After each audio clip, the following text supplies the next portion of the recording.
ጣናስልን የፕሮግራማችን ተከታታዮች አዲስ ጨዋታችን የፍታ ሰዓቱ ላይ ደርሷል።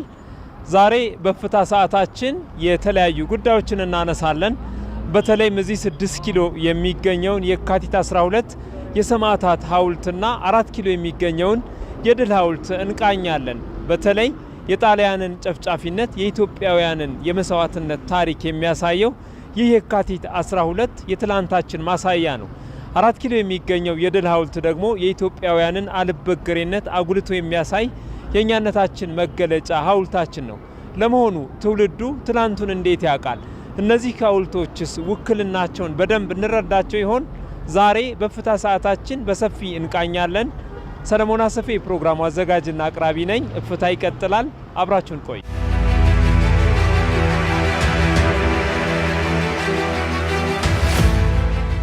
አሁን እዚህ 6 ኪሎ አደባባይ ቆመን ከጀርባችን አንድ ሐውልት ይታያል። ይሄን ሐውልት አየሽው? ይሄ ሐውልት ምንድነው? ምን ይባላል? እስኪ እሱን ንገሪኝ። ያውቀዋለሁ ግን ጠፋብኝ።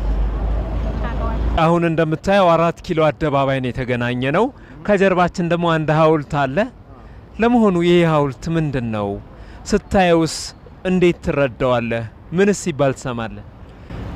እኔ የድል ሐውልት ሲባል ሰብቻለሁ መሰለኝና አርበኝነትን የሚያመለክት ይመስለኛል። እንግዲህ በአጼ ቴዎድሮስ ዘመን እንግዲህ የመሰለኝ እኔ የማወራው እርግጠኛ አይደለሁም።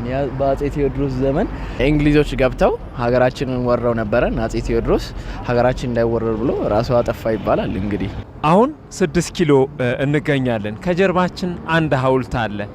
ይህ ሐውልት ምንድነው? እስኪ ንገሪ ሰፋ አድርገሽ። የ6 ኪሎ አደባባይ ይመስለኛል። አላውቀውም። ሐውልቱ ምንድነው? ለምን ተሰራ? ትርጓሜውስ? ከድሮ የኢትዮጵያ እንትኖች ጋር የሚገናኝ ይመስለኛል። አሁን የተገናኘ ነው እዚህ 4 ኪሎ አደባባይ ላይ ነው። ከጀርባችን ደግሞ አንድ ሐውልት ይታያል እና ይሄ ሐውልት ምንድነው? ለምን ዓላማስ ተሰራ? ይሄኛው ሐውልት የተሰራበት ዓላማ ግርማዊነታቸው ወደ ኢትዮጵያ ከስደት ሲመለሱ ለመጀመሪያ ጊዜ ሲገቡ ሰዓቷን የሞሏት እቺን ፓርላማው ላይ ለማስታወሻ የቆመች ሐውልት ናት። ቀዳማዊ ኃይለ ሥላሴ ለፓርላማ ለሰዓት ያሰሯት ሐውልት ነች። እንደው መነሻ ምክንያቱ ታሪኩ ምንድነው?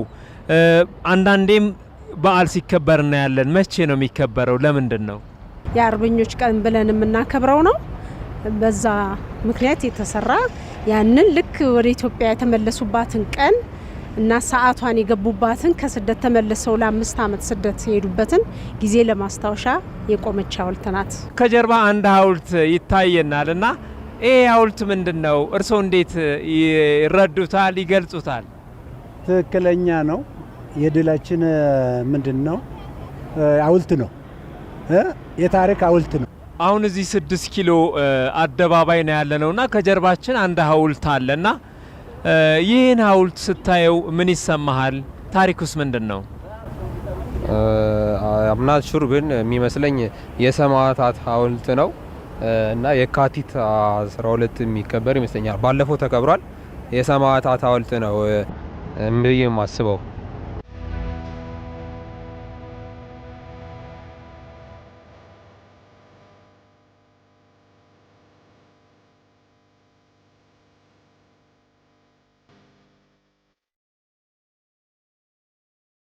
በዚህ ልክ ከገለጽሽልኝ መቼ ይከበራል? መቼስ ወራትና ቀን ነው የሚከበርበት? የሚከበረው ሚያዝያ 27። የተሰራበት መነሻ ምክንያት ምንድነው? ካልተሳሳትኩኝ ጣሊያኖች እዚህ በጨፈጨፏቸው ጊዜ የሆነ ስብሰባ ላይ ምናምን ቦምባ ፈንድተው 2 ወንድማማቾች መሰሉኝ እነሱ አምልጠው ያንን ሪቬንጅ ለማድረግ ያደረጉት ይመስለኛል። ይሄን ነው በዛን ሰዓት አዲስ አበባ በጣም ብዙ ሰው ተጨፍጭፎ ነበርና እነሱን መስዋዕት የሆኑትን ለማሰብ ይመስለኛል። ይሄ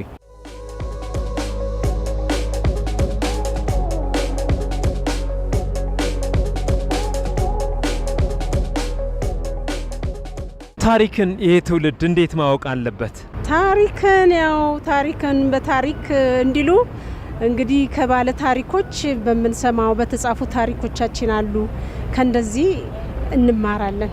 መጪው ትውልድ አዲሱ ትውልድ ይሄንን የአባቶቻችንን ጀግንነት አርበኝነት እንዴት ሀገራቸውን ለኛ እንዳቆዩልን የሚለውን መታሰቢያ በደንብ ማወቅ አለበት ብዬ ነው ማምነው።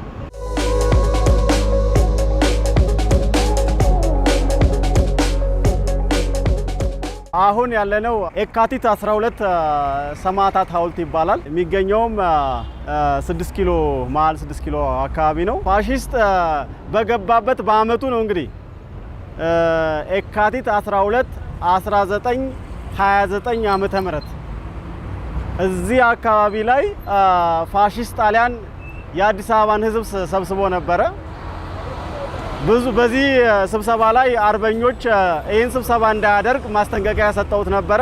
ነገር ግን በአዲስ አበባ ወይም በኢትዮጵያ የፋሺስት ጣሊያን ተወካይ የሆነው ግራዚያኒ ይሄንን ማስጠንቀቂያችን ለማለት ስብሰባ አካሄደ።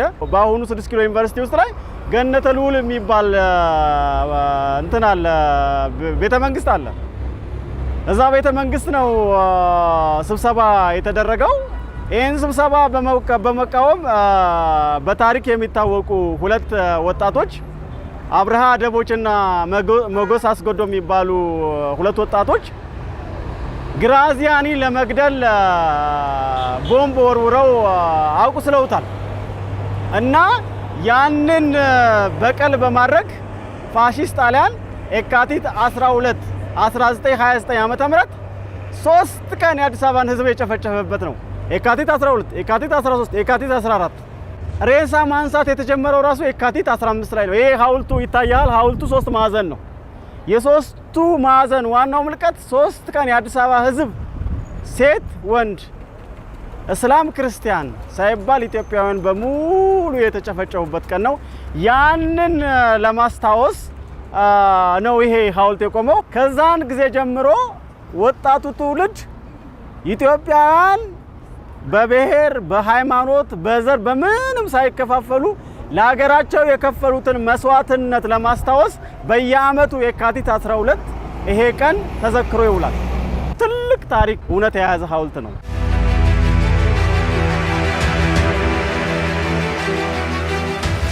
አሁን ያለነው ድል ሐውልት ወይም በተለምዶ የአርበኞች የድል ሐውልት ይባላል።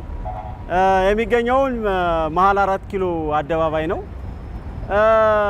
የታሪኩ መነሻ እንግዲህ የድል ሐውልት ሲባል ኢትዮጵያ ከ1928 እስከ 1933 ዓመተ ምህረት 5 ዓመት በዱር በገደሉ የተደረገውን ተጋድሎ በማስመልከት ፋሺስትን ከኢትዮጵያ ተራርገን ካስወጣን በኋላ የቆመ ሐውልት ነው። እንደሚታወቀው ሌላው አፍሪካውያን በሙሉ የነጻነት ቀን ሲያከብሩ እኛ የምን ቀን ነው የምናከብረው? የድል ቀን ነው የምናከብረው። ስለዚህ እኛ አልተገዛንም። በዱር በገደሉ ተዋድቀን ፋሺስት ጣሊያንን ወራሪን ከሀገር አስወጥተን ያቆምነው ሐውልት ነው። ሐውልቱም እንግዲህ የቆመው በ1954 ዓመተ ምህረት አካባቢ ነው። ሐውልቱ ላይ እንደምታየው በጽሁፍ ይታያል፣ ዲፒክትድ የሆነ ጽሁፍ ይታያል። ይህ ጽሁፍ አጼ ኃይለ ሥላሴ በወቅቱ ያደረጉት ንግግር ነው ዲፒክትድ የተደረገውና ሐውልቱ የድል ሐውልት ይባላል።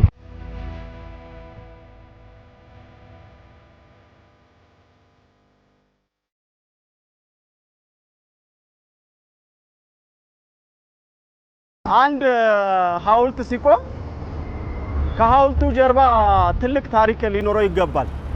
ከዚህም ከየካቲት 12 እንደምናየው እንደተረዳ ነው ኢትዮጵያውያን ለሀገራቸው ነጻነት ለሀገራቸው ድል ሲባል እጅግ ዋጋ የከፈሉበት ነገር ነው። በነገራችን ለዚህ ላይ አሁን ታሪክ የሚያስታውሳቸው አብርሃ ደቦችንና ሞገስ አስገዶምን ሊሆን ይችላል። ነገር ግን ከዚህ ጀርባ ብዙ አካላት የተሳተፉበት ሐውልት ነው።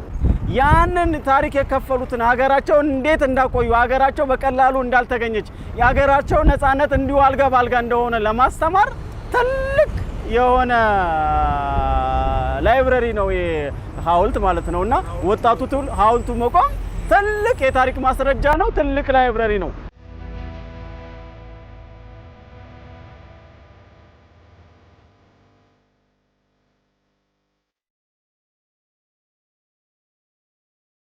እዚህ ሐውልት ላይ ያለው ትልቁ ታሪክ ምንድነው? ኢትዮጵያውያን 5 ዓመት ሰለቸኝ ደከመኝ ሳይሉ ደማቸውን፣ አጥንታቸውን፣ ህይወታቸውን ገብረውበታል። የታሪኩ ትልቁ ዓላማ ከትላንት ምንም ማረው ነገር ሲኖር ነው ታሪክ የሚባለው። እንግዲህ ከዚህ ዓላማ ስንነሳ ታሪክ ጥሩ ነገር ይዘን ለመቀጠል ከመጥፎው ደግሞ ለመማር የሚያስችል የትምህርት አይነት ነው ታሪክ የሚባለው። ይሄ ደግሞ ትልቅ ታሪክ ነው። ምን እንማርባታለን? አባቶቻችን በምንም ሳይከፋፈሉ ሀገራቸው ድል የከፈሉበትን መስዋዕትነት የሚዘክር ህያው ታሪክ ነው ነው ማለት። የአሁኑ ትውልድ ደግሞ የራሱን ታሪክ የሚገነባው ምንድነው? የራሱን አሻራ የሚገነባው በምንድን ነው? የራሱን ታሪክ የሚሰራው እንግዲህ በልማት ነው። የልማት አርበኛ መሆን አለበት። የአሁኑ አርበኝነት ለየት የሚያደርገው በስራ የሚገለጽ ነው። በዱር በገደሉ የምትዋደቀው አይደለም። በስራ ሰርተ ለፍተ ጥረ ግረ እቺን ሀገር ታሪክ መቀየር ነውና ታሪክን በስራ በታሪክ በመቀየር የራሱን ታሪክ ይገንባ ማለት እፈልጋለሁ።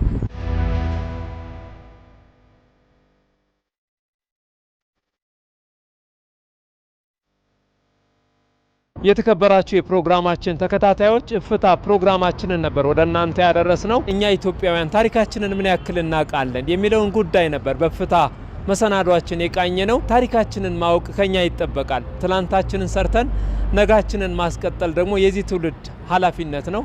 የእፍታ መሰናዷችንን ወደ እናንተ አደረስን።